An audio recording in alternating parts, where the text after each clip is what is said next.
सुन्तला खानुपर्छ भने सुन्तला घारीतिर पो जानुपर्छ, सल्लाह घारीतिर जाने।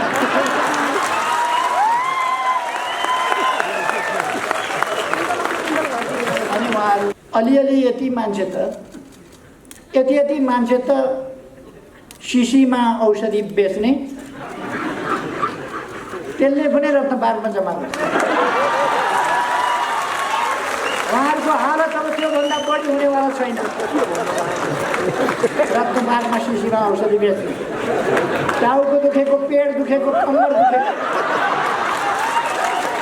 गानो गोला भएको, जुकाम खाँसी पिनास परेको, गलेका खसखस। अस्ति हाम्रो पार्टीको बैठकमा उपस्थित नभएर हराएका केही मान्छेहरूले पेरिस डाँडामा उहाँहरू 12-15 जना पत्रकार सम्मेलन गर्नुभएको छ। असली बुढाको पीडा पछाडि धरहरा बनाएको केपी ओलीले होइन, इन्जिनियरले हो। इन्जिनियरले धरहरा बनाउँदैन, डकर्मीले बनाउँछ। फेरि मैले सम्झाइदिएँ अस्ति। यो धरती बनाउने श्रमजीवी जनता हो। धरहरा पनि श्रमजीवी जनताले बनाएका हुन्, रानी पोखरी पनि श्रमजीवी जनताले बनाएका हुन्। म कमरेडहरूलाई भन्न चाहन्छु, पुष्पकमल दाहाल प्रचण्डलाई अहिले पनि हामीले अध्यक्षमा राखिराखेका छौँ। माधव नेपाल, झलनाथ खनाललाई वरिष्ठ नेतामा राखिराखेका छौँ। तर अगुवाईको शैली गरेको हुन्छ, होइन भने शिलान्यास गरेर इँटा राखेर ढुङ्गा राखेर छोडेको रानी पोखरी इँटामा लेउ लागिराखेको थियो। फेरि म फर्केर आउँदा लिडरसिप नभए डकर्मीले मात्रै बनाउन पाउने भएदेखि त बनाउँथे होला नि, तर बनाउन ठिक त गर्नु पर्छ। भारतको हरेक मान्छेलाई सोध्नुभयो भने नेपालको प्रधानमन्त्री को छ भन्यो भने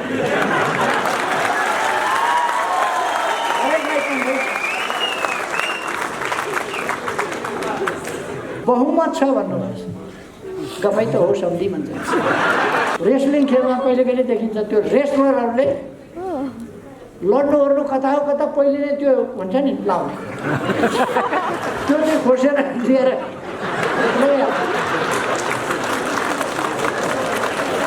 अनि जब रेस्लिङको कोर्टमा जान्छ अर्काले मुक्का दिएपछि अनि कति राम्रो रहेछ कि तिम्रो खेलाउन, एकछिन मलाई सुमसुम्याउनु देऊ न, हेर्न देऊ न। उसले सोझो हिसाबले दियो, दुइटै मिलेर एकछिन खेलेपछि एकछिन पछि उसैले लियो, एकछिन पछि यो त मेरै हो। कस्तो प्रचण्डको डुप्लिकेट रहेछ।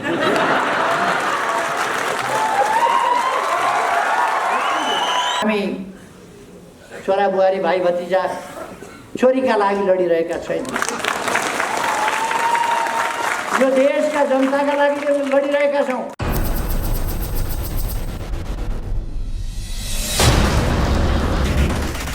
फेरि पनि एकपल्ट नयाँ वर्षको शुभकामना यहाँहरू सबैमा अर्पण गर्दछ। आगामी वर्ष यहाँहरूको सुस्वास्थ्यको, सुख समृद्धि र सफलताको वर्ष होस्। यो आगामी वर्ष भनेको यो हामी प्रवेश गरेको अहिलेको वर्ष, चालु वर्ष भनौँ। यो वर्ष सन् 2021 नेपालको इतिहासमा एउटा ऐतिहासिक वर्ष हुनेछ। यो वर्ष संविधान कार्यान्वयनको सम्बन्धमा हामीले स्थापना गरेको सङ्घीय लोकतान्त्रिक गणतन्त्रको सुरक्षा, त्यसको सुदृढीकरण र त्यसलाई कार्यान्वयन गर्दै अगाडि बढाउने सन्दर्भमा यसले सुस्पष्ट मार्गनिर्देश र विकास गर्नेछ। यो वर्ष नेपालको कम्युनिस्ट आन्दोलनको 72 वर्षमा चलिरहेको इतिहासमा एउटा नयाँ महान शुद्धिकरण अभियान, महान शुद्धिकरण आन्दोलन सफलताका साथ चलाइन्छ। त्रिशुली नदीमा तपाईँले कुनै फोहोरहरू परेको देख्नुभयो भने त्यसका छालहरूले बिस्तारै बिस्तारै बिस्तारै बिस्तारै किनारतिर फ्याँक्छन्। किनारमा गएपछि पनि त्यस छालले त्यो फोहोर मैलालाई फेरि अर्को छाल आएर अलिक परतिर पानीभन्दा अलिक बाहिर नेपालको कम्युनिस्ट आन्दोलनले त्यसै गरी फोहोर तत्त्वहरूलाई किनारामा गरेर पनि अलिक बाहिरपट्टि नेपालको कम्युनिस्ट आन्दोलनको एउटा महान शुद्धिकरण अभियान र शुद्धिकरणको कार्य सफलतापूर्वक अगाडि बढाउनेछ, एउटा माइलस्टोन हुनेछ। नेपालको लोकतान्त्रिक आन्दोलनलाई हाँक्नका लागि स्पष्ट गन्तव्य भएको र त्यो गन्तव्यतर्फ पुग्नका लागि सही नीतिहरू, सही बाटा, कार्यक्रम र योजनाहरू भएको त्यस्तो पार्टी, सही विचारमा सङ्गठित भएको, सङ्गठन भनेको के? सही विचारमा सङ्गठित। अस्ति हाम्रो पार्टीको बैठकमा उपस्थित नभएर हराएका केही मान्छेहरूले एउटा सभा गरेछन्। त्यहाँ एक थरीले एउटा नारा लगाए, अर्को थरीले अर्को नारा लगाए, ती ठ्याकठुक पर्न थाल्यो। दुईटा दर्शन ढुङ्गा ठोकिए जस्तो झल्याक झुलुक हुन थाल्यो। त्यहाँ अहिले नै यस्तो छ उहाँहरूको।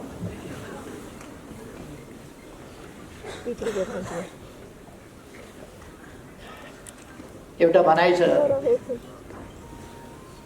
अहिले भर्खर सुरु हुँदैछ उहाँहरूको हालत, झुलो चकमक ठोकिए जस्तो छ।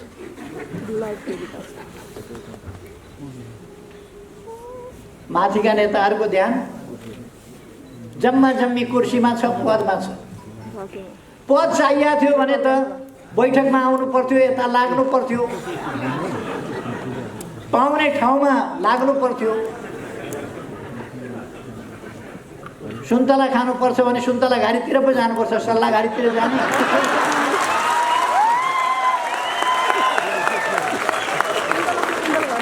अनि उहाँहरू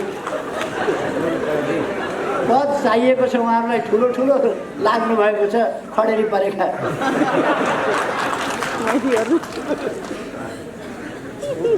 खैर, यो वर्ष सन् 2021 कोभिडमाथि हामीले नियन्त्रण पाउनेछौँ, कोभिडलाई पराजित गर्नेछौँ, पार्टीलाई सुदृढ बनाउनेछौँ, पार्टीलाई व्यापक बनाउनेछौँ र एउटा आँधी तुफानको रूपमा हाम्रो पार्टी अगाडि आउनेछ।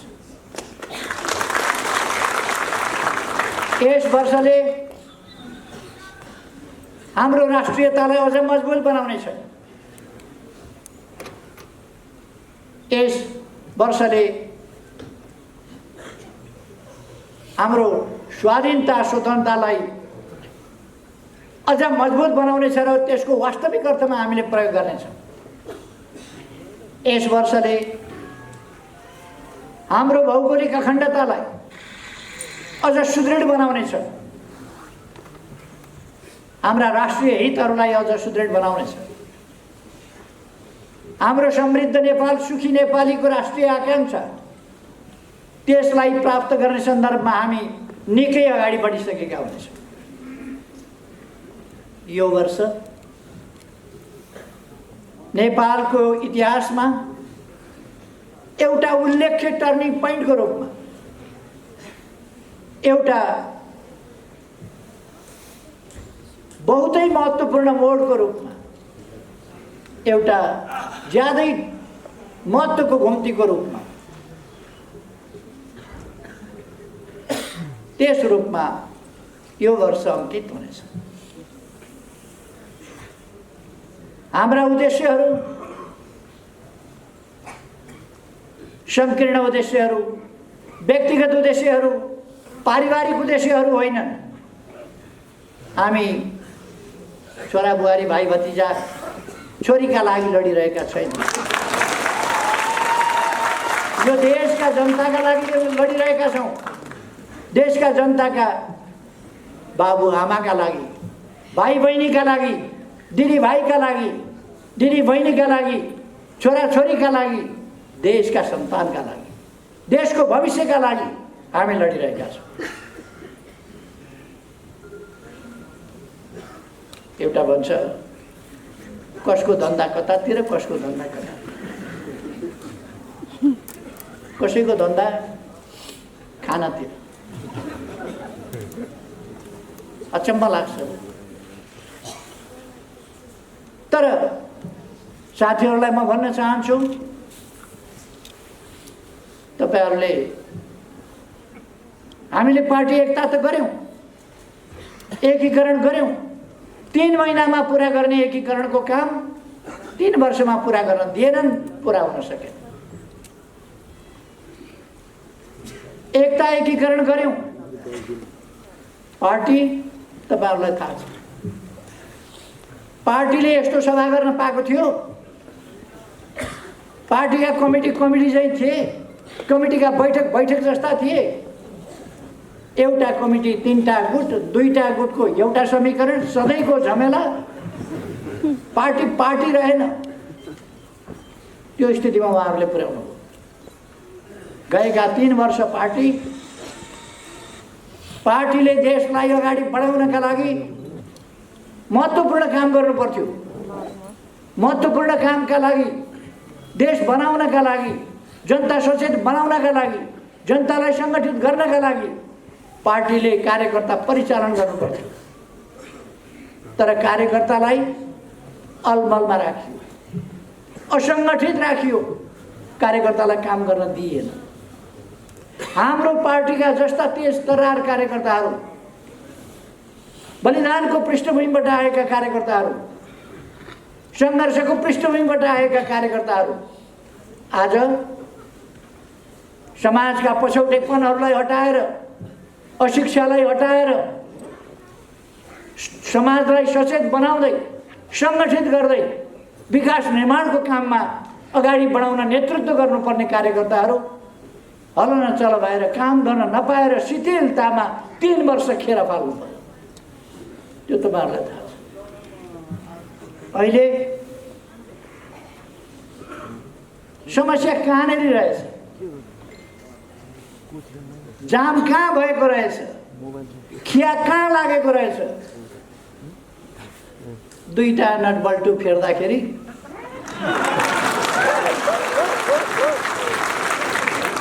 हामीले फेरेको पनि होइन, आफै फुक्ले नट। खिया लागेका 2टा नट बल्टु फुक्लिएको थियो पार्टी जति साथ अगाडि।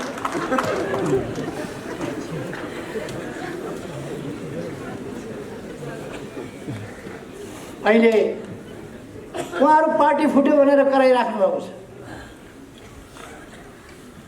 निर्वाचन आयोगबाट हिजो मैले एउटा पत्र प्राप्त गरेँ। उहाँहरूले एउटा निवेदन लानु भएको रहेछ, असली हामी हौँ भनेर। यो बर्मजियाको बुढाको पेडा पसल हो, असली बुढो मै हो, असली बुढोको पेडा पसल भनेर टाँगेर अहिले पेरिस डाँडामा उहाँहरू 12-15 जना पत्रकार सम्मेलन गर्नुभएको छ। असली बुढाको पेडा पसल, पेडा पसल हो असली। हामी असली हौँ, पार्टी हाम्रो हो, हामी नै असली हौँ, सूर्य चिन्ह हामीलाई दिनु होला। निवेदन हाल्नुभएको छ। निर्वाचन आयोगले मलाई जानकारी हिजो दियो, यस्तो निवेदन हालेका छन्। जसको घर हो ऊ निवेदन हाल्न जान्छ। मेरो घर हो, जसको जमिन हो ऊ मेरो जमिन हो भन्न जान्छ। जसको गाडी हो उसले यो मेरो गाडी हो भनेर निवेदन हाल्न जानुपर्छ। हामीले बनाएको पार्टी, त्यसकारण हामी निवेदन हाल्न गइरहनु पर्ने आवश्यकता छैन। हामी विधिसम्म ढङ्गले, लोकतान्त्रिक ढङ्गले, संविधानसम्म ढङ्गले, पार्टीको विधान अनुसार, पार्टीको नियमावली अनुसार, देशको कानुन अनुसार पार्टी सञ्चालन गरिरहेका छौँ। अब भेट्नु कुहेर झरेका दुईटा फलहरूले रुखै मै हुँ भनेर दाबी गर्ने।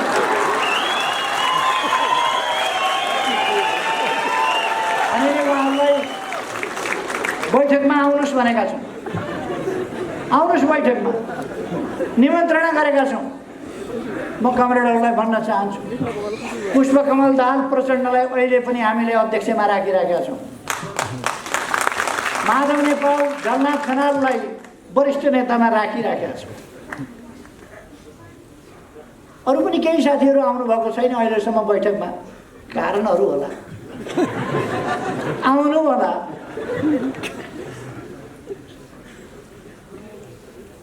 हामी कुनै हतारो गरिरहेका छैनौँ, हामी अहिले पनि सम्झाउन खोजिरहेका छौँ।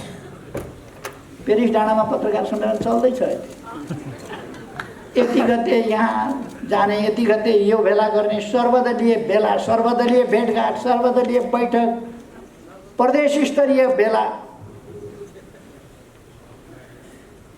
अलिअलि यति मान्छे त, यति मान्छे त शिशीमा औषधि बेच्ने, त्यसले पनि रत्न पार्कमा जम्मा गर्छ। उहाँहरूको हालत अब त्योभन्दा बढी हुनेवाला छैन। रत्न पार्कमा शिशीमा औषधि बेच्ने, टाउको दुखेको, पेट दुखेको, कम्मर दुखेको, गानो गोला भएको, जुकाम, खाँसी, पिनास परेको, गलेका खसखस, सबैको औषधि उहाँहरू अब रत्न पार्कमा माग्छन्। उहाँहरूको हालत त्यही हो, किन उहाँहरूसँग राजनीति छैन, उहाँहरूको एजेन्डा देश होइन, उहाँहरूको एजेन्डा जनता होइन, उहाँहरूको एजेन्डा लोकतन्त्र होइन, उहाँहरूको एजेन्डा संविधान संशोधन होइन, उहाँहरूको एजेन्डा संविधानको रक्षा पनि होइन। यी सबै भन्ने कुरा हो। संविधान संशोधन गरे बापत उहाँहरूलाई कत्रो पीडा छ, नक्सा देशको छापे बापत कत्रो पीडा छ, देशमा विकास हुँदा उहाँहरूलाई कत्रो छटपटी छ। उहाँहरूको एजेन्डा यो होइन, उहाँहरूको एजेन्डा सपना फेरि कत्रो देखेको, अचम्म लाग्छ। कार्की ब्याङ्केटमा जानुभएछ, खानपिन यसो गर्नुभयो होला, केपी ओलीलाई निकालिदिउँ भनेर घोषणा, केपी ओलीलाई निकालिदिए अरे पार्टी, निकालिदिउँ भनेर घोषणा। निर्वाचन आयोगमा पनि पत्र पठाएछन् केपी ओलीलाई निकालिदिउँ। निर्वाचन आयोगका आयुक्तज्यूहरू कति दिन हाँस्नुभयो मलाई थाहा छ। केपी ओलीलाई निकालिदिउँ, जसको कटेर उसको पुच्छर बाहिर।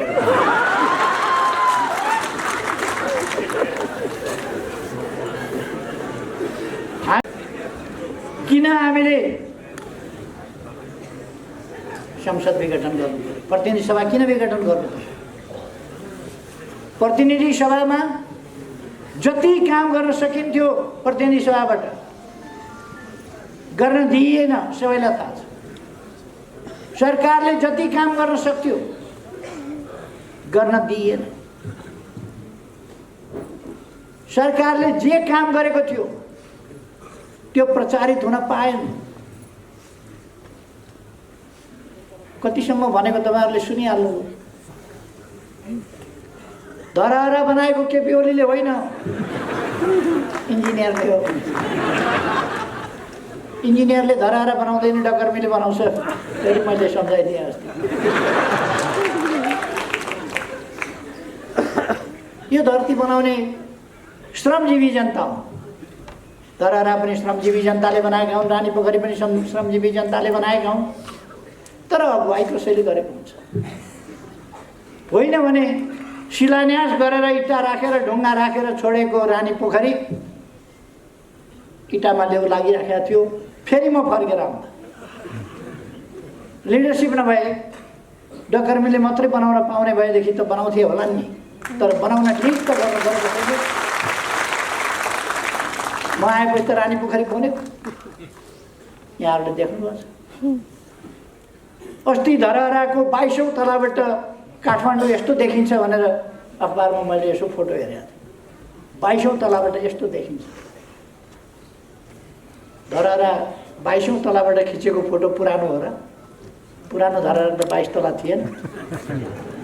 अहिले धरहरा 22 तला त बनिसकेछ होइन र? 22 तला त बनि नै सकेछ, जहाँ पत्रकार गएर फोटो खिचे काठमाडौँ। अर्थात् उहाँहरूलाई गरेको काम पनि भएको काम पनि भयो भन्न नसक्ने, देख्दा छातीको साइज उत्रै छ, चित्तभित्र मान्छे हेर्दा साइज सानो छैन, तर चित्त राम्रो काम भयो भन्न पनि नसक्ने, राम्रो कामको प्रचार हुन पाएन, जनताले थाहा पाउन पाएन। यस बीचमा असाधारण प्रगति भएको छ। दुनिया आश्चर्यचकित हुने गरी ठुलो आर्थिक वृद्धि दर, विश्वका 10वटा देशहरू जसले तीव्र आर्थिक वृद्धि दर गरे त्यसमा नेपाल पर्यो। 10वटा मानव विकास सूचकाङ्कमा अगाडि बढ्दै जाने, तीव्रताका साथ अगाडि बढ्ने देशमा नेपाल गरिएको छ। आज विश्वमा नेपाल कहाँ छ? कतिले नेपाल सुनेका थिएनन्, नेपाल कहाँ छ थाहा थिएन। अहिले नेपाल कहाँ छ थाहा छ। नेपालको प्रधानमन्त्रीको बाहिर चर्चा पनि हुँदैन थियो। अहिले भारतको हरेक मान्छेलाई सोध्नुभयो भने नेपालको प्रधानमन्त्री को छ भन्यो भने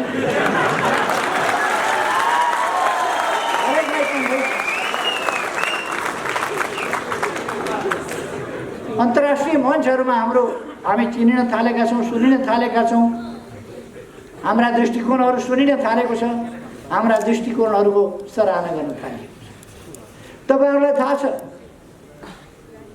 भारतका प्रधानमन्त्री मोदीजी आउनुभयो। मोदीजीले समृद्ध नेपाल, सुखी नेपालीको तपाईँहरूको राष्ट्रिय आकांक्षा बिल्कुल सही छ, यो सफल होस् त्यसका लागि हामी मद्दत गर्छौँ। भारतका प्रधानमन्त्रीलाई नेपालको राष्ट्रिय आकांक्षा, नेपालले पुग्न खोजेको गन्तव्य थाहा छ। चिनिया राष्ट्रपति आउनुभयो, उहाँले भन्नुभयो समृद्ध नेपाल, सुखी नेपालीको राष्ट्रिय आकांक्षा पुरा गर्न हामी पनि मद्दत गर्छौँ। एकदम सही आकांक्षा हो, तपाईँहरूको सही गन्तव्य हो। तर प्रचण्ड, माधव नेपाल, झलनाथ खनालहरूलाई यो राष्ट्रिय आकांक्षा थाहा भएको कहिल्यै बोल्या सुन्नुभएको छ तपाईँहरूले? यो राष्ट्रिय आकांक्षासँग उहाँहरूको वैरभाव किन? हरेक नेपालीले बोल्नुपर्ने कुरा होइन यो, तर बरु अरूले बोल्ला। एउटा भनाइ छ नि, ढुङ्गो बोल्ला ऊ बोलेर, ढुङ्गो बोल्ला उहाँहरू बोल्नु, किनभने उहाँहरूलाई चित्त दुख्छ यसको श्रेय कसैलाई जान्छ कि भनेर। हामी श्रेयका लागि काम गर्दैनौँ, जसका लागि काम गर्दैनौँ। मलाई जस श्रेय केही चाहिएको छैन, तर देशमा काम हुनु पर्यो, विकास हुनु पर्यो, मेरो आकांक्षा थियो। नेपाली जनताले पाइरहेको दुःख अन्त्य हुनु पर्यो। नेपाली जनता भोकै प्यासै बस्न पर्ने स्थितिको अन्त्य गर्नु पर्यो। हामी गर्न सक्छौँ। यो 1 वर्ष हामीलाई कोभिड-19ले दुःख दियो। हाम्रो अर्थतन्त्र, हाम्रा विकासका प्रयासहरूमा, हाम्रा शिक्षाको क्षेत्रमा, हाम्रा स्वास्थ्यका क्षेत्रमा हामीले कठिनाइको सामना गर्नु पर्यो।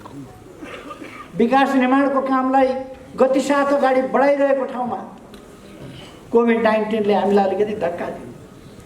तर हामी फेरि पनि यसलाई नियन्त्रण गर्छौँ। मैले भने यसै वर्ष यसलाई नियन्त्रण गरेर हामी अगाडि बढ्छौँ। हामी अहिले तपाईहरु अनुमान गर्न सक्नुहुन्छ कम्बोडियाले प्लेन चार्टर गरेर सायद आइपुग्यो होला औषधि। कम्बोडियाले प्लेन चार्टर गरेर हामीलाई औषधि सहयोग गर्दैछ। हामीले मागेर होइन, आफ्नै तर्फबाट उहाँहरूले नमागिकन सहयोग गर्दै अथवा हाम्रो अन्तर्राष्ट्रिय मित्रता यस्तो हाम्रो चीनसँग भारतसँग सम्बन्ध अझ प्रगाढ हुँदै गएको छ। तपाईहरुलाई बताऊँ 3 दिन अगाडि मात्रै हाम्रो ऊर्जा सचिवको नेतृत्वमा टोली भारत गयो र त्यहाँ अगाडि नै सम्झौता भएको। एउटा त शारदा ब्यारेज बनेको, शारदा नहर चलेको 1928 देखि अथवा 92 वर्षदेखि चाँदनी दोधाराको सिरानबाट शारदा क्यानाल बगेको थियो। चाँदनी दोधाराले पानी पाएको थियो। अत्यन्तै विरोध गरिएको सन्धि एकीकृत महाकाली सन्धि, त्यसमा शारदा नहरबाट चाँदनी दोधारालाई क्युमेक्स पानी दिने सहमति गरियो। तर अहिलेसम्म सरकारहरू 25 वर्षै सरकारहरू चल्दा कुनै सरकारले त्यो सम्झौता पल्टाएर यो पानी चाहियो भनेर भन्न हिम्मत गरेको थियो। अस्तिका दिन 6 महिनाभित्र अब शारदा ब्यारेजमा शारदा क्यानलबाट हेडवर्क बनाउन थालिने र काम अगाडि बढाइने अब चाँदनी दोधाराले सिँचाइ पाउने सहमति भएको छ। अब हामी नहर बनाउँछौँ, चलाउँछौँ। विकास निर्माणका लागि हामीले विभिन्न आइसिपी तपाईहरुले सुन्नुभएको छ, इन्टिग्रेटेड चेकपोस्टहरू हामीले वीरगञ्ज, विराटनगर, भैरवा विभिन्न ठाउँमा चलाएका छौँ, नेपालगञ्जमा चलाइरहेका छौँ र त्यही कुरा हामी चाँदनी दोधारामा पनि चलाउँदैछौँ। रक्सौलबाट काठमाडौँ रेल आउने कुरा तपाईहरुले सुन्नुभएको छ, सर्वे भइसकेको छ। केरुङबाट काठमाडौँ रेल आउने त्यो पनि तपाईहरुले सुन्नुभएको छ। देश सुरुङ मार्गमा प्रवेश गरेको छ, सुरुङ खनिन थालेको छ। अब सुरुङ कस्तो हुन्छ भनेर यसो हेर्न मन लाग्यो भने, पिकनिक जान मन लाग्यो भने यसो घुम्दै जाउँ न मोटर बाइकमा सुरुङ कस्तो हुँदो रहेछ भन्यो भने थानकोट जानुभए हुन्छ। अब हामी सुरुङ हेर्न विदेश जानु पर्दैन, यहीँ थानकोटमा हेर्नु। अब टोखा छ अरे सुरुङ मार्ग निर्माण हुनेवाला छ। बेत्रावतीबाट स्याफ्रू बेसीसम्म सुरुङ मार्ग निर्माण हुनेवाला छ। यस्ता थुप्रै कामहरू भइरहेका छन् तराईको सिँचाइका लागि। सुनकोशी मरिन डाइभर्सन त्यसको अब ठेक्का लाग्ने स्थितिमा पुगेको छ। टनेल बनाएर पानी लाने, बिजुली निकाल्ने। हुलाकी राजमार्गको चर्चा धेरैले गरे, बनाउन हामी नै चाहियो। हामीले हुलाकी राजमार्ग अरूका समयमा तराई डुबानमा पर्यो, हामीले वार्ता गरेर डुबान खोल्यौँ। हाइवेबाट तराईका सदरमुकाम जान पर्यो भने 20 किलोमिटर 25 किलोमिटरको बाटो 2 घण्टा 2.5 घण्टा लाग्थ्यो, बाटो बिग्रिएर। अहिले डल्केबरबाट जनकपुर जाने साथीहरू बाटो त सम्झना होला, पथलैयाबाट वीरगञ्ज जाने साथीहरू बाटो त सम्झना होला, यहाँ बुटवलबाट भैरवा जाने बाटो साथीहरूलाई सम्झना होला, भैरवाबाट लुम्बिनी जाने बाटो, तौलियाबाट जाने बाटो 4 लेनको बन्दैछ, त्यो पनि थाहा होला। सरकारले सिनको भाँचेन भनेर नेताहरू उफ्रिँदै हिँड्ने नेताहरू सुदूरपश्चिमका भने अत्तरियाबाट धनगढी 15 मिनटको बाटो, 6 लेनको अहिले 14। हामी बुटवल नारायणघाट खण्ड हाइवे 6 लेनको चौडा गर्दैछौँ। पूर्व पश्चिम राजमार्ग चौडा गर्दैछौँ। मदन भण्डारी राजमार्ग तयार हुँदैछ। हामीले यस बीचमा 4500 किलोमिटर डबल लेन 4 लेन 6 लेनका बाटाहरू कालोपत्र गरेका छौँ। 400 भन्दा बढी सडक पुलहरू निर्माण गरेका छौँ। 7 लाख भुइँचालोले भत्काएका 7 लाख घरहरू बनाएर पीडित जनतालाई हस्तान्तरण गरिसकेका छौँ। स्कुल विद्यालयहरू तराईमा केपी ओली मधेस विरोधी भनेर हिँड्नेहरूलाई साथीहरूले सोध्न सक्नुहुन्छ। आँधी हुरी जहिले पनि जान्थ्यो, घरहरू भत्किन्थे, तर केही महिनाभित्र फुसका छाप्राहरू उडाएको थियो चक्रवातले। त्यस ठाउँमा 869 पक्की घरहरू बनाएर जनतालाई हस्तान्तरण यो सरकारले केही महिनाभित्र। फुसका छानाहरू हटाइएको छ टिनका छानाबाट, टिनका छाना दिएछ।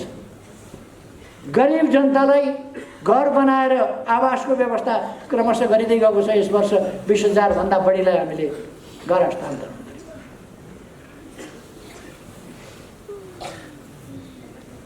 यो मान्छेले नेतृत्व गरिरहन पायो भने परिवर्तन भएर अरूले त फेरि कुरै गर्न नपाउने खालको स्थिति बन्छ कि क्या हो भनेर केही मान्छेको मन केहीलाई अत्यन्तै छटपटी भयो। छिर्के लाउन खोजे, लड्दैन। अल्झाउन खोजे, अल्झिँदैन। रोक्न खोजे, रोकिँदैन। अनि अस्त व्यस्तता सिर्जना गर्ने, गाल मुखाल गरेर हिँड्ने, मुख छोडेर हिँड्ने, तथानाम भनेर हिँड्ने उनीहरूका जुलुसहरूका नारा सुन्नुभयो होला कठिन। मैले धेरै वर्ष अगाडि भनेको थिएँ, गोरु नाङ्गो देख्दा मलाई लाज लाग्दैन। उहाँहरूले आफैले सामाजिक मर्यादा, सामाजिक प्राणी हुनुको नाताले मानवीय सभ्यता र मर्यादा त्यसमा ख्याल गरे हुन्थे। देख्नेहरूलाई धेरै लाज भइछ उहाँहरूका कृत्यहरूले।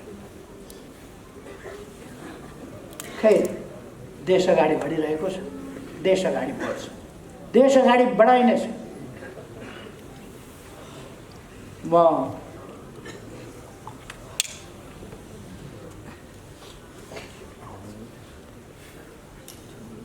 अर्को एउटा कुरा भनौँ। प्रतिनिधि सभा विघटन गरेर नयाँ जनादेशका लागि जाने सिफारिस मैले किन गर्नु पर्यो?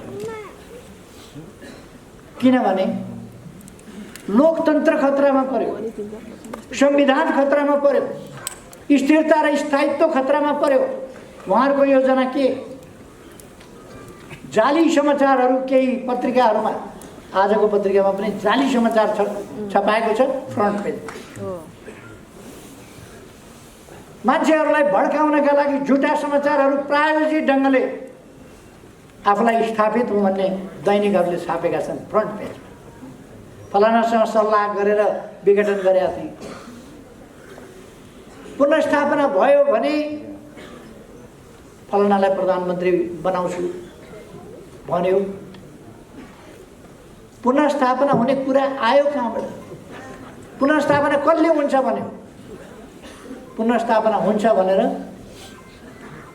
अलिक दिन कार्यकर्ता झुक्क्याउन उहाँहरूले भन्नु होला, 2-4 मान्छेहरूलाई झुक्क्याउन, पुनर्स्थापना हुँदैन।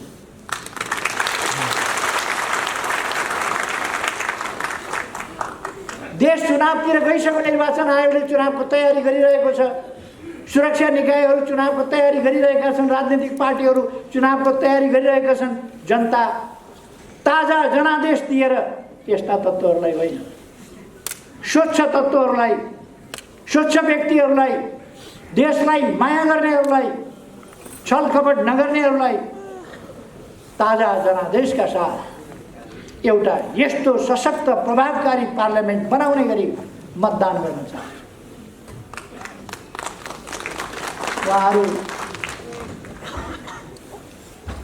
उहाँहरू निकै ठुला कुरा गरेर हिँडिरहनु भयो। प्रत्यक्षमा 165 सिट आउँछ। म अहिले धेरै नभनौँ, धेरै भन्दा झन् धेरै हच्किने खतरा हुन्छ, तर्सिने खतरा हुन्छ। ठिकै मात्रै भन्दैछु म अहिले, थोरै कमसेकम 2टा अङ्क भएको सिट, 2टा अङ्कसम्मको सिट ल्याएर देखाउनुहोस्। 2टा अङ्क।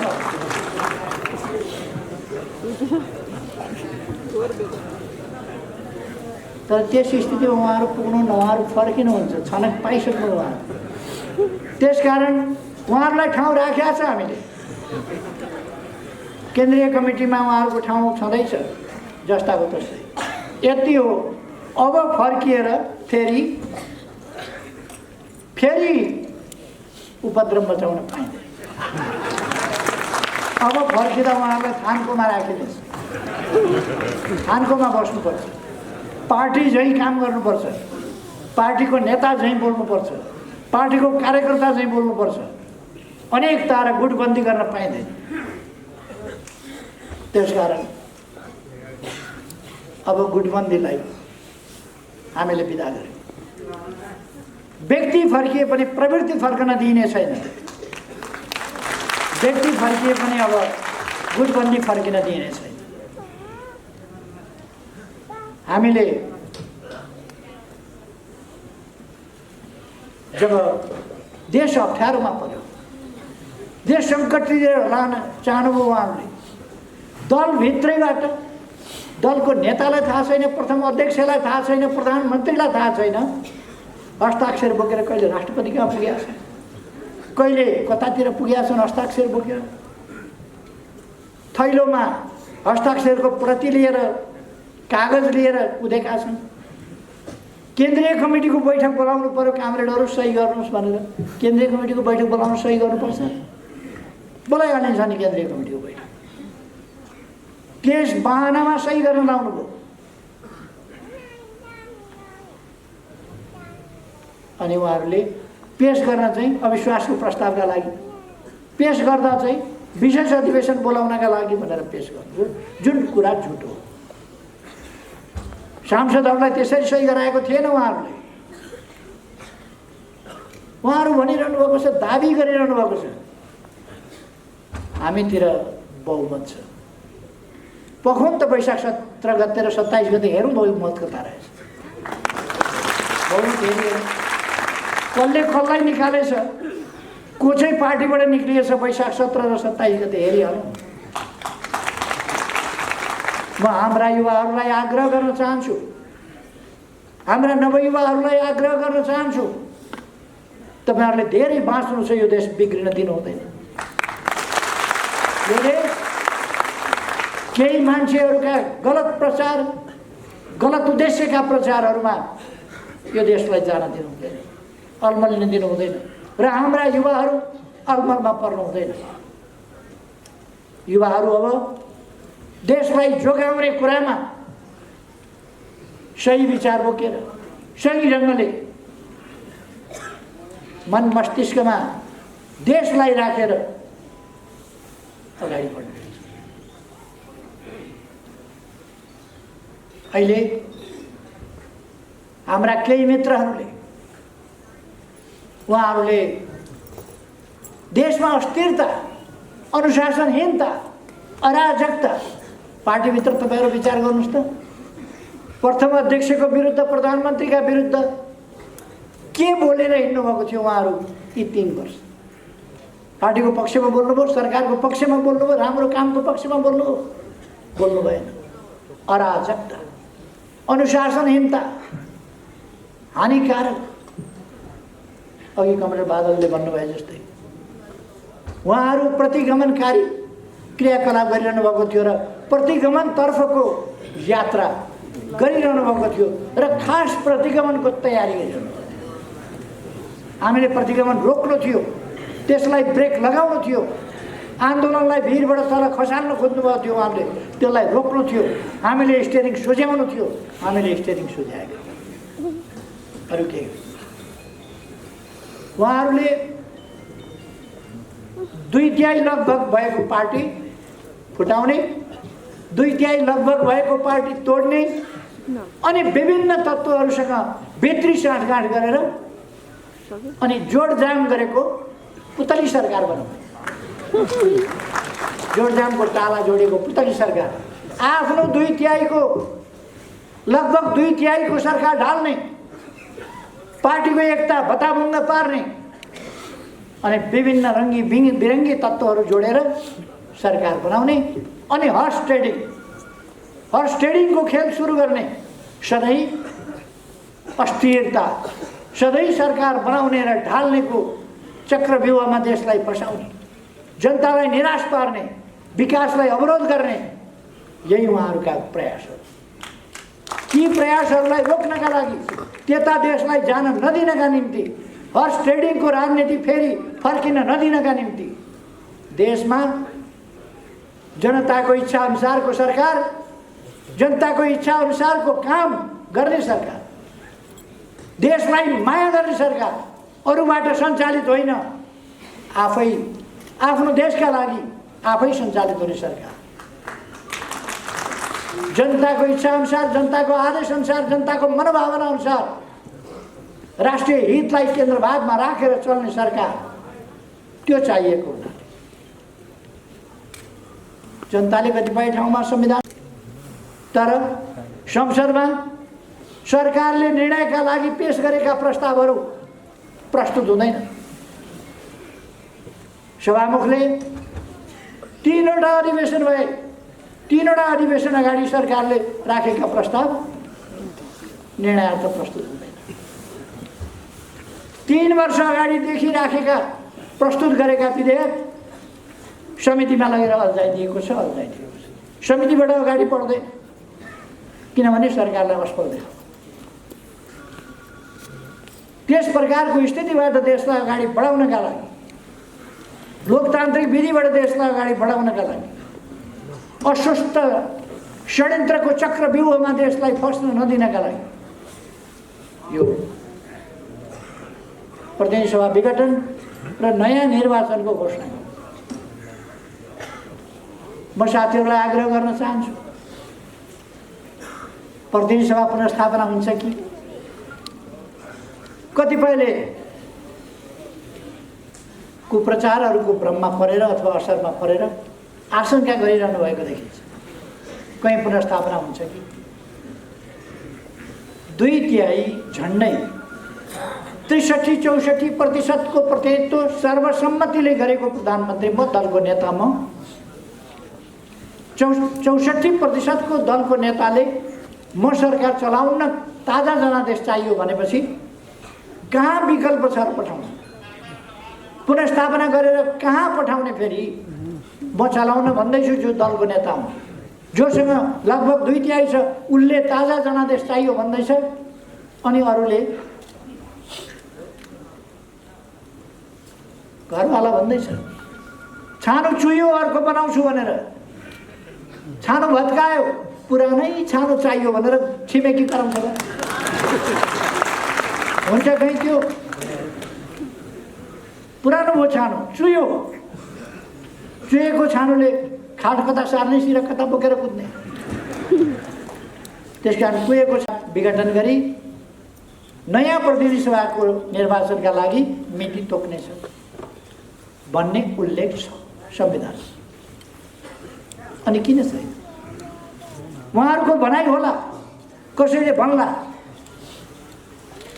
धेरैवटा पार्टी मिलाएर सरकार बनाउने, जतिवटा पार्टी मिलाए पनि बाँकी रहेको 36% होइन, 36%ले बन्छ सरकार।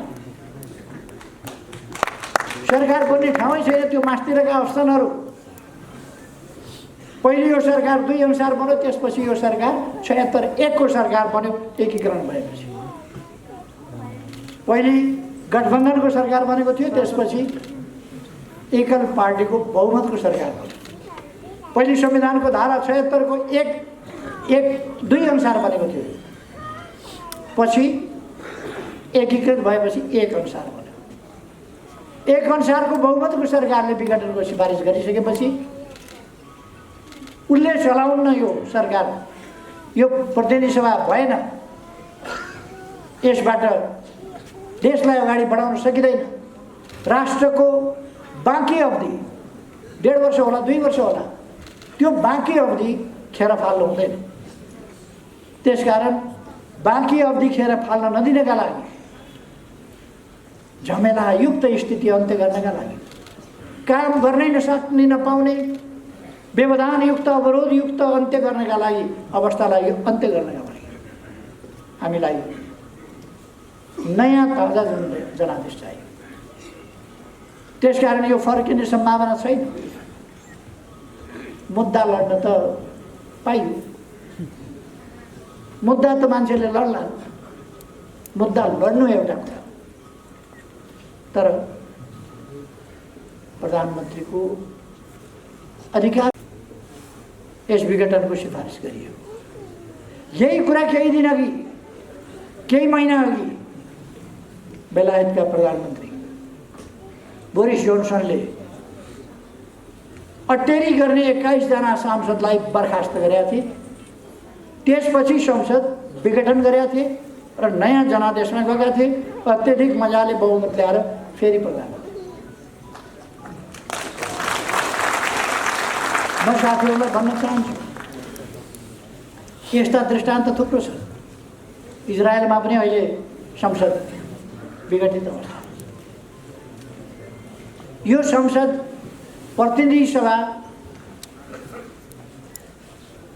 प्रधानमन्त्रीले विघटन गर्न सक्छ। संसदीय व्यवस्था भएका देशहरूको यो स्वाभाविक अभ्यास हो। त्यसकारण म साथीहरूलाई भ्रममा नपर्न आग्रह गर्न चाहन्छु। साथीहरूले सुन्नुभएको होला, हल्ला सुन्नुभएको होला, हाम्रै हो, सूर्य चिन्ह पनि, पार्टी पनि, यताउता।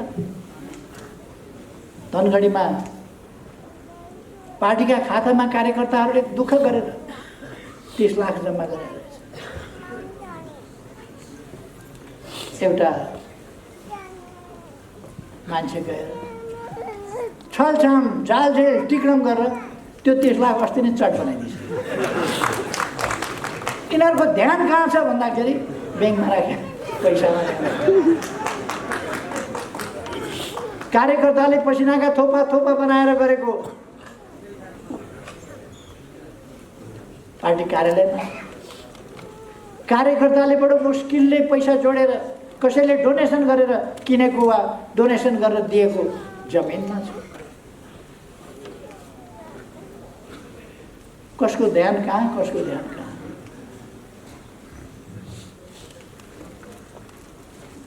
कसको धन्दा के, कसको धन्दा के? हामी यतातिर धेरै जान चाहन्नौँ। हाम्रो पार्टी कस्तो ठहरिएन, अर्को चाहिँ ठहरियो।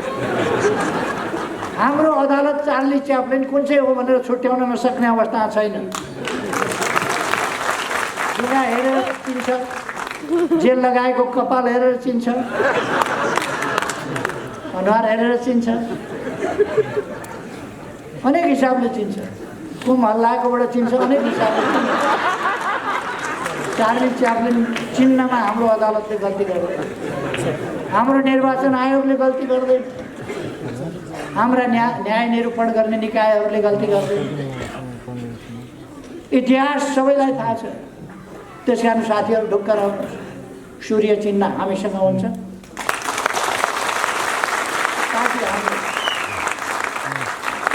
उहाँहरूले बहुमत छ भन्नुभएको छ।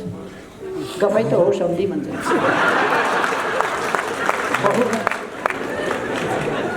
कहाँबाट आयो बहुमत उहाँहरूसँग?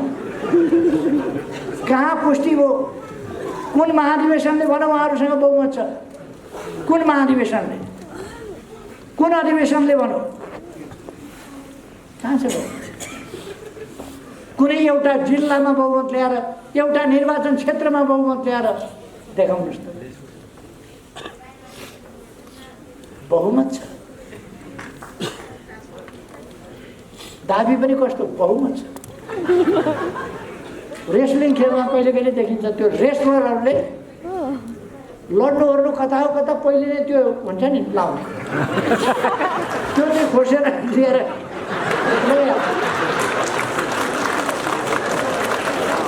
अनि जब रेस्लिङको कोर्टमा जान्छ अर्काले मुक्का दिएपछि अनि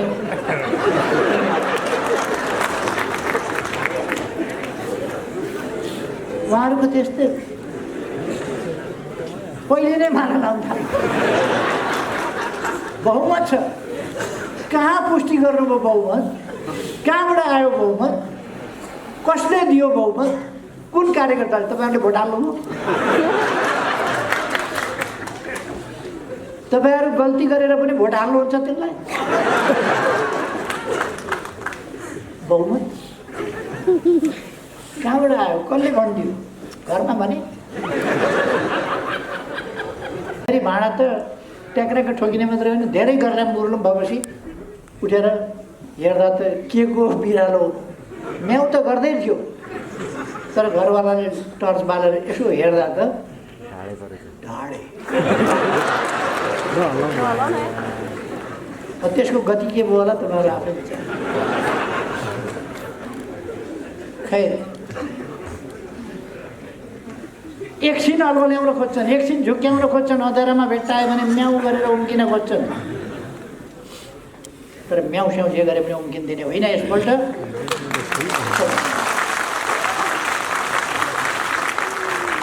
ठेगान लाउने मैदान चुनाव हो। हामीले हाम्रा देशवासी दाजुभाइ दिदीबहिनीहरूलाई यस्ता परिवारका लागि, पदका लागि, पैसाका लागि मरिमेट्ने तत्त्वहरूबाट देश जोगाउनका लागि जनतालाई सचेत गराउनु आग्रह गर्नुपर्छ। पदका लागि मरिमेट्नेहरूका लागि देश बलिदान दिन सकिँदैन। यो आन्दोलन ध्वस्त पार्ने केका लागि? आन्दोलन हाँक्ने पार्टी ध्वस्त पार्ने केका लागि? अघि नै साथीहरूले भन्नु पद चाहियो। पद पनि कुन चाहियो? चुनावमा जुन पद हार्यो त्यही। मैले दुईवटा केटाकेटी देखाएको थिएँ। एउटा केटाकेटीले एउटा राम्रो गुडिया बोकेर आयो, अर्को बच्चाले हेऱ्यो त्यो गुडिया भने कति राम्रो रहेछ कि तिम्रो खेलाउन, एकछिन मलाई सुमसुमाउनु देऊ न, हेर्न देऊ न। उसले सोझो हिसाबले दियो। दुईटै मिलेर एकछिन खेलेपछि एकछिन पछि उसैले लियो, एकछिन पछि यो त मेरै हो। कस्तो प्रचण्डको डुप्लिकेट रहेछ।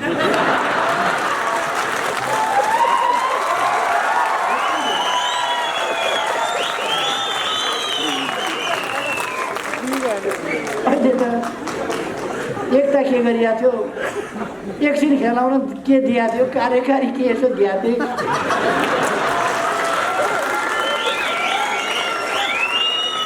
सबै मेरो खै।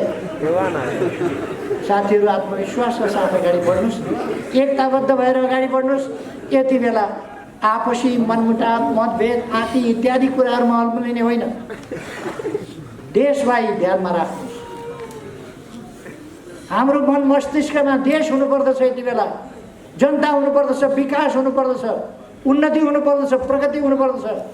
जनताका कठिनाई हटाउने महान पवित्र उद्देश्य हाम्रो मनमा हुनुपर्दछ। त्यो पुरा गर्नका लागि, समृद्ध नेपाल, सुखी नेपाली बनाउनका लागि अगाडि बढ्ने हाम्रो एकमात्र ध्येय हुनुपर्दछ। यसका लागि हामी एउटा आन्दोलन, एउटा मेन स्ट्रिम हो आन्दोलन। यो आन्दोलन जोगाउने यो पार्टी हो। यो पार्टी जोगाउने हाम्रा सही विचारहरू हुन्। सही विचारको साथ हामी अगाडि बढ्छौँ। त्यसकारण अलमलमा नपरेर, अलमलबाट साथीहरूलाई मुक्त गरेर, उनीहरूले अलमलमा पारेका त्यस्ता साथीहरू अलमलबाट मुक्त गरेर, भ्रमबाट मुक्त गरेर फर्काउँ। अरू साथीहरूमा दोष छैन, खोट छैन, कमजोरी छ, सोझा छन्, अलमलिन्छ। एकछिन जादुगरले त एउटा चिजलाई अर्को देखाउँछ, अर्को चिजलाई अर्को देखाउँछ, एकछिनमा रुमाल देखाउँछ, एकछिनमा अन्डा देखाउँछ। ती कुराहरू सत्य होइन। रुमाल अन्डा हुने होइन, अन्डा रुमाल हुने होइन। यस्तै चटके काम गर्छन् यिनीहरू। हाम्रा साथीहरूलाई, हाम्रा कमरेडहरूलाई अहिलेसम्म जो अल्मलिएका छन् म उहाँहरूलाई आग्रह गर्न चाहन्छु, फर्किनुहोस्, अलमलमा नपर्नुहोस्, चटकेहरूका फेला नपर्नुहोस्, देश बनाउने महान अभियानमा लाग्नुहोस्। साथै देशै एकजुट भएर हिँड्न सक्छ भने, यस पार्टीमा देशै हटाउन सक्छ भने तपाईहरु दुईजना हटाउन नसक्ने के हो त्यो? त्यसकारण म साथीहरूलाई भन्न चाहन्छु, अहिले पनि म भन्दैन चाहन्छु, अब मैसँग अध्यक्ष हार्नुभएको थियो, अध्यक्ष नभई भएन, हाताहाती चाहिएको, अहिले दोस्रो अध्यक्ष लिनुभएको र हात कत्रो भयो। तैपनि उहाँलाई सन्तुष्टि देखिन्छ, कठैले माया लाग्छ। उहाँहरू के छ उहाँहरूको उद्देश्य? उहाँहरूको उद्देश्य देश बनाउने होइन, यस्ता कुराहरूमा अल्झिनु भएको छ। इतिहासले के भन्छ? हामी आफ्ना जिम्मेवारी वहन गरिरहेका छौँ कि जिम्मेवारीबाट कोसौँ टाढा पुगिसक्यौँ? हामी देशको अभिभारा बोकेर हिँडिरहेका छौँ कि स्वार्थका पछाडि कुदेका छौँ? साथीहरूलाई म सम्झिनका लागि, आफै विचार गर्नका लागि अलिकति अनुरोध गर्छु, विचार गर्नुहुन्न भने लड्नेलाई काँध हाल्न सकिन्छ। कुनै पनि साथीहरूले, कार्यकर्ताले काँध हाल्नु हुँदैन। अब म धेरै समय नलिउँ, साथीहरू आत्मविश्वासका साथ, उत्साहका साथ अगाडि बढ्नुहोस्। 50 वर्ष अगाडि पार्टी टुक्रा टुक्रामा हाम्रो आन्दोलनका दुईटा पक्ष थिए। एउटा लोकतान्त्रिक गणतन्त्र अर्थात् निरङ्कुश राजतन्त्रात्मक पञ्चायती व्यवस्था अन्त्य गर्ने र लोकतन्त्र र गणतन्त्र स्थापना। लोकतान्त्रिक गणतन्त्रको उद्देश्य हो। त्यसका निम्ति आन्दोलन, लोकतान्त्रिक आन्दोलन, वामपन्थी आन्दोलन अत्यन्तै सशक्त र मजबुत चाहिन्छ, प्रभावकारी चाहिन्छ, राष्ट्रव्यापी चाहिन्छ। त्यस्तो आन्दोलन निर्माण, त्यसका लागि कम्युनिस्ट पार्टी सशक्त चाहिन्छ, विचारमा सुस्पष्ट र सुदृढ सङ्गठन भएको पार्टी चाहिन्छ। त्यो कुरा हामीले गर्न थालेका थियौँ। त्यस ठाउँबाट थालेर नयाँ पार्टी निर्माण गरेर यस ठाउँसम्म ल्याइपुर्यायौँ। हामी पछाडि फर्किने होइन, हाम्रो गति यहीँ रोकिने होइन, हामी अगाडि बढ्दै जान्छौँ। हाम्रो अभियान, हाम्रो आन्दोलन आधा शताब्दीमा हामीले यहाँ ल्याइपुर्याएका छौँ। यति सशक्त आन्दोलन हिजो त हामी हिम्मत हारेका थिएनौँ। जेलका चिसा छिडीहरूमा, कालकोचरीका छिडीहरूमा हामी हारेका थिएनौँ। हाम्रो हिम्मत हारेको थिएन। एक्लै हुँदा पनि हाम्रो महान उद्देश्यको कारणले हामी भोलि सयौँ, हजारौँ, लाखौँ हुन सक्छौँ भनेर हामी विश्वास गर्छौँ। आज त हामीसँग यत्रो मजबुत पार्टी छ, सही विचार बोकेको पार्टी छ, गन्तव्यतर्फ अगाडि बढेको पार्टी छ। यस्तो पार्टी भएपछि हामी, म साथीहरूलाई भन्न चाहन्छु, मुनामदनमा मदनले भने जस्तो, तिमीले हाँसे म हाँक्न सक्छु भनेको थिएँ नि। म साथीहरूलाई भन्न सक्छु, तपाईँहरू एकजुट भएर गतिशील ढङ्गले अगाडि बढ्नुहोस्।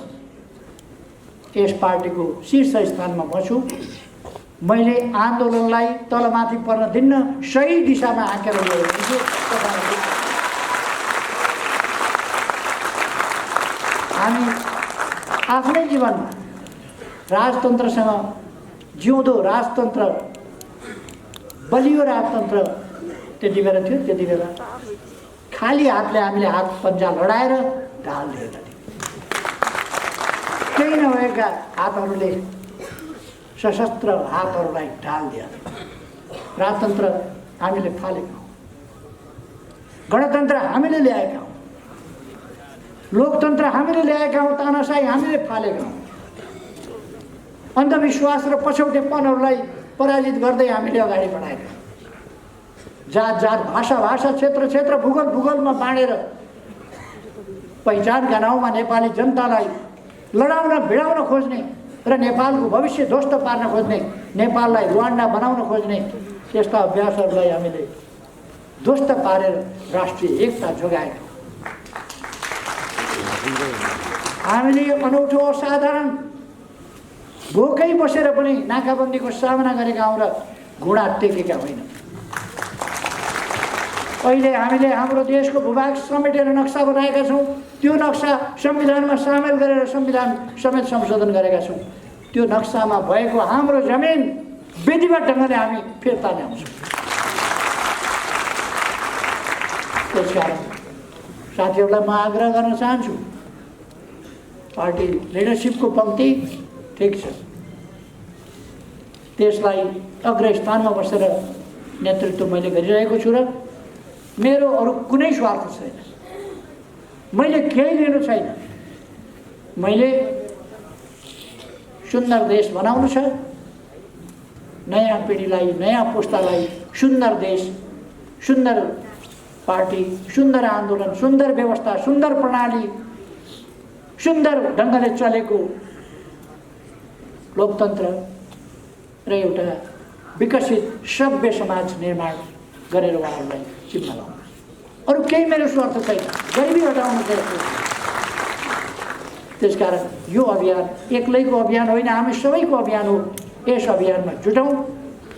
म साथीहरूलाई आग्रह गर्न चाहन्छु, फेरि एकपल्ट सबैमा नयाँ वर्ष 2021 इस्वी सनको यसको शुभकामना व्यक्त गर्दै आफ्नो भनाइ टुङ्ग्याउँछु। धन्यवाद।